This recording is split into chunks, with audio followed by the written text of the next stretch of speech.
సిరిసిల్ల పట్టణంలోని అంబేద్కర్ చౌక్ వద్ద పోలీస్ శాఖ ఆధ్వర్యంలో రోడ్డు భద్రతా వారోత్సవాల్లో భాగంగా ఆటో డ్రైవర్లకు అవేర్నెస్ ప్రోగ్రాం నిర్వహించారు. ఈ సందర్భంగా పట్టణ సిఐ కృష్ణ మాట్లాడుతూ ప్రతి ఆటోకు క్యూఆర్ కోడ్ ఉండాలని సూచించారు. ఆటో నడిపే వాళ్ళు తప్పకుండా రోడ్డు భద్రతా నియంత్రణను పాటించాలని ఆదేశించారు. ఎవరైనా నిబంధనలను అతిక్రమిస్తే చర్యలు తీసుకుంటామని అన్నారు. అదేవిధంగా ఆటోలో ఎక్కే ప్రయాణికులతో మర్యాదగా ప్రవర్తించాలని సూచించారు. ఈ కార్యక్రమంలో వారి వెంట ట్రాఫిక్ ఎస్ఐ రమేష్, పోలీసు సిబ్బంది పాల్గొన్నారు.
నేషనల్ రోడ్ సేఫ్టీ మంత్లో భాగంగా ఈరోజు మన రాజన్న సిరిసిల్లలో ఉన్నటువంటి ఆటో డ్రైవర్లందరినీ కూడా ఇక్కడ వాళ్ళకి అవేర్నెస్ ప్రోగ్రామ్ కండక్ట్ చేయడం జరిగింది.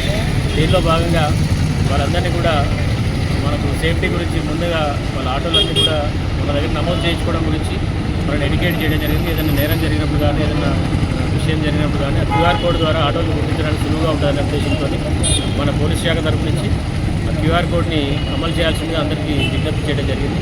దాదాపు ఇప్పటివరకు ఒక 470 ఆటోలు కూడా క్యూఆర్ కోడ్ గురించి వాళ్ళు సపోర్ట్ చేసి తీసుకోవడం జరిగింది. ఇంకా కొన్ని ఆటోస్ ఉన్నాయి, వాటికి కూడా క్యూఆర్ కోడ్ ఇంప్లిమెంటేషన్ చేస్తాం. దాంతోపాటు ఈ ట్రాఫిక్ నామ్స్ కానీ రోడ్డు యూసేజ్ నామ్స్ కానీ అన్నీ కూడా పాటించాలని, ప్రాపర్గా యూనిఫామ్ వేసుకోవాలని, ఇన్సూరెన్స్ తీసుకోవాలని చెప్పేసి ఎటువంటి డ్రంక్ అండ్ డ్రైవ్ పాల్పడకుండా, driving licence without driving licence లేకుండా నడపడం కానీ చేయొద్దు అని చెప్పేసి వాళ్ళందరూ కూడా విన్నవించడం జరిగింది. దానికి వాళ్ళందరూ కూడా సానుకూలంగా స్పందించడం జరిగింది. Thank you. ఇబ్బంది పెట్టద్దు అనేది నా ఉద్దేశం ఉంది. ఇంతవరకు మీరు వచ్చి 7 నెలలైనా మీతో కనీసం మీ దాకా రాలని, ఎందుకంటే పోతే వాళ్ళ ఇబ్బందులు వాళ్ళకి మనం ఇబ్బంది పెట్టాలని చెప్పి ఆలోచిస్తాం. మీరు చేయాల్సినప్పుడు మీరు కరెక్ట్ చేయండి. మీరు చేయాల్సింది కరెక్ట్ చేయకుండా మళ్ళీ పోలీసు వాళ్ళు జనం తీసుకురావద్దు.